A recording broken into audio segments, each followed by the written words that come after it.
Welcome back. You're still watching The Globe. Now, Deputy Chief Justice, the acting Chief Justice at this time, Raymond Zondo, will tomorrow hand over his first report on allegations of state capture to President Cyril Ramaphosa. Zondo, who's the chairperson of the Commission of Inquiry into State Capture, has been tasked to investigate allegations of corruption in government and state departments. He is expected to deliver the report in 3 parts, as Abongile Dumako now reports. South Africa will get to know the extent to which state capture took place in the past years. Deputy Chief Justice Raymond Zondo, as the chairperson of the State Capture Commission, will be handing over the first part of his report. This much-anticipated report was supposed to be handed over last week by Justice Zondo, but due to the national mourning of struggle icon Bishop Desmond Tutu, it had to be postponed. In its submission to the court, the Commission indicated that it would submit its report to the President in 3 parts.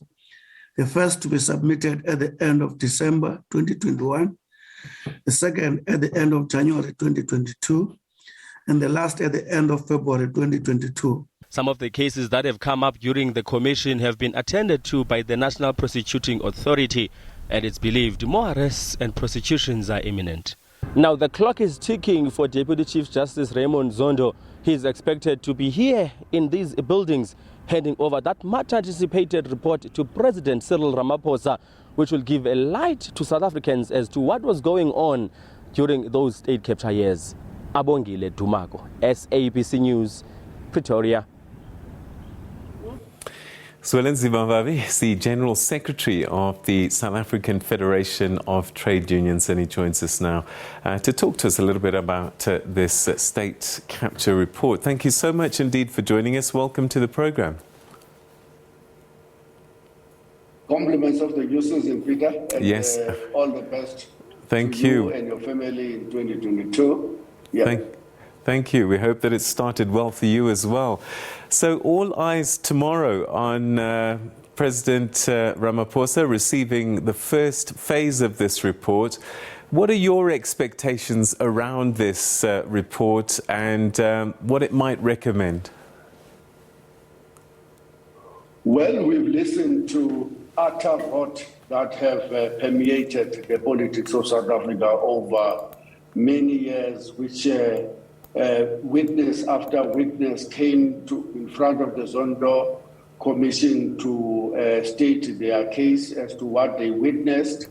And all of that is culminating tomorrow into the first part of the report. And as your report have just articulated, we expect that we'll be giving 3-phase report up to the end of February, March this year.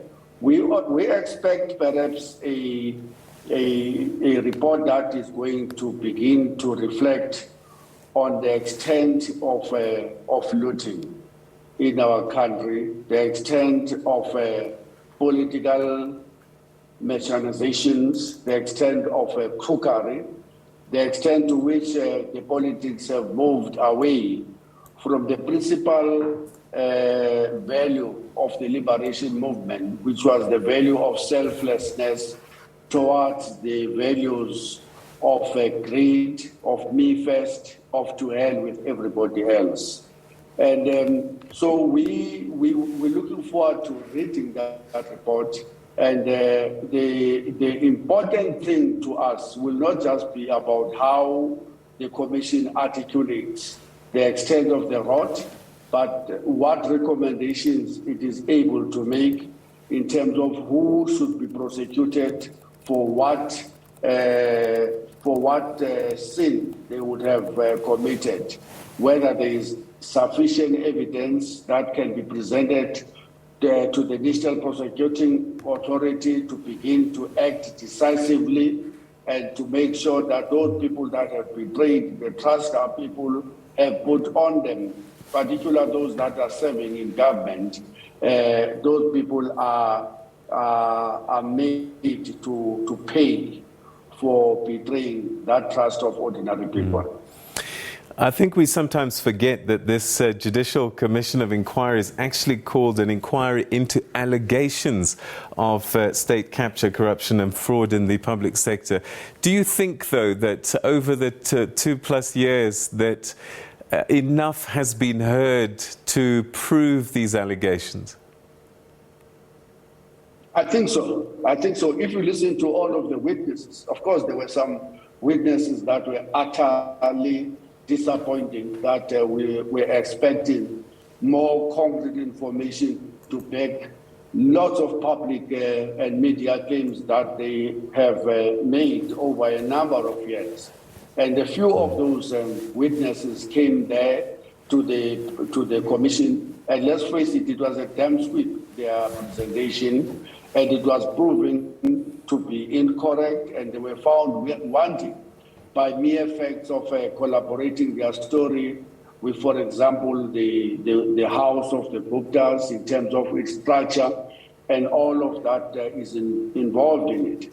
But there were many, many others who would have come to that commission and presented concrete evidence, evidence that was not easy to refute and to throw out of the window, evidence that even the people who try to cross-examine those witnesses would have failed dismally to try and show that they were not telling the truth when they were making those presentations and allegations to the Zondo Commission. In the cases where there would have been concrete evidence presented, documented, with videos accompanying some of the presentations made, then we expect that the NPA not fail the people of South Africa again. Already, as you know, Peter, there is a growing disbelief, if we can choose that word, that the NPA is not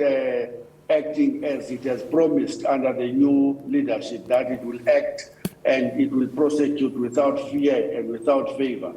A lot of people, in particular those that were recommended to be prosecuted from the apartheid crimes by the TRC commissioners, have been left off the hook. And a lot of people will still say, better start with those people first to show that you are serious and that you are not biased and that you are ready to prosecute all of the people, be they those that didn't present their cases in the TRC and those that, despite knowing what our people have to go through in the liberation struggle, despite themselves having survived prisons, death sentence, bullets in exile, and despite knowing that they left their own comrades in foreign land, buried in shallow graves, but they still had the nerve to steal from the very same people.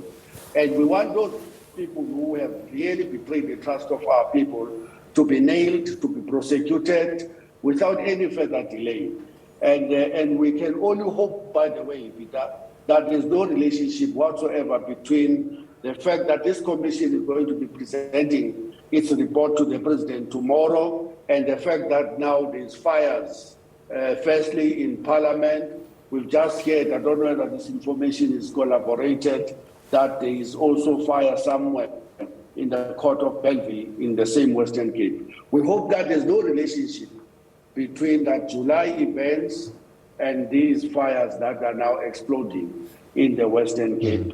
And that even with those acts of intimidation, if they proven to be acts of intimidation and attempt by those that do not want the country to hold them accountable, that the prosecuting authorities will stick to their task like the bulldog will stick to the bone, prosecute the thieves, prosecute the people who have basically not only betrayed the trust, but who themselves were involved in counter-revolutionary activities.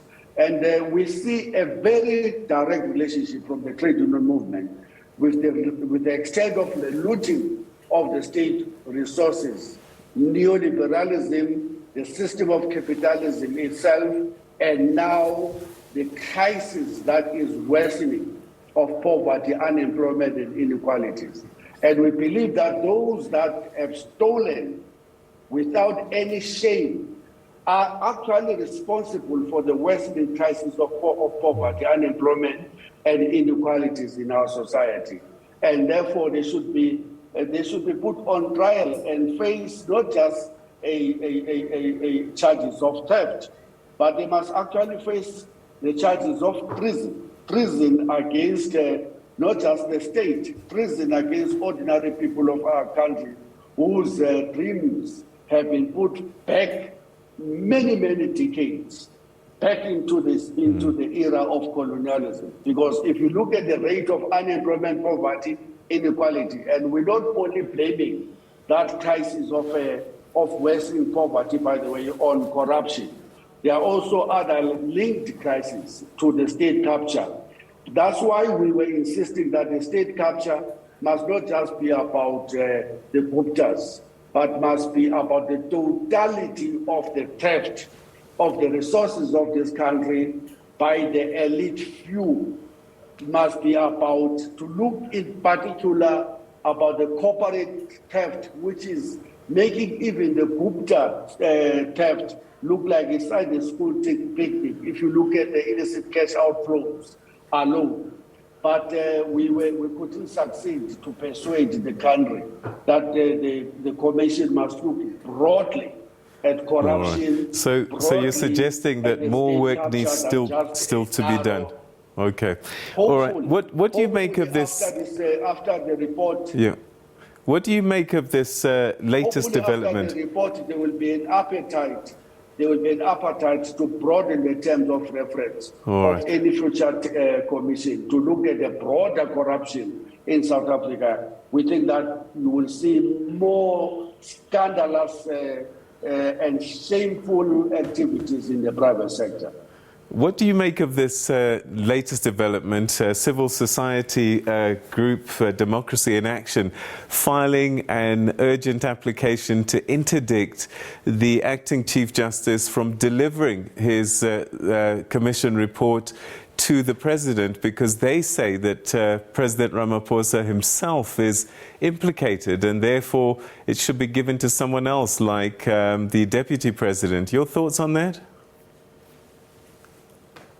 Well, look, there is a truth that President Ramaphosa was implicated by some of the witnesses. There is a truth in the statement that they are making that he sat quietly and betrayed the trust of our people himself and kept quiet for all of the years when this ravaging of our country was taking place. There's a truth in that. But the reality is that the commission is a commission appointed by a president, by a sitting president. It was appointed by President Zuma when he himself was facing all manner of allegations. Now, unfortunately, the recommendations are going to be received by his successor, President Cyril Ramaphosa, who himself has been implicated by some of the witnesses. I don't think that is avoidable. I don't think that the courts will agree that the report must be tabled to Parliament as a result of that, because after all, the President, whether we like it or not, is the head of the executive. It is the executive that appointed the commission. It is the executive that will be expected to implement the decisions and the recommendations of the commission. Mr. Vavi, we'll leave it there. Not Parliament. Yeah, thank you so much indeed for joining us this evening and sharing your thoughts with us. Thank you very much. All right, we'll leave that there for the time being. All eyes tomorrow on the President's office.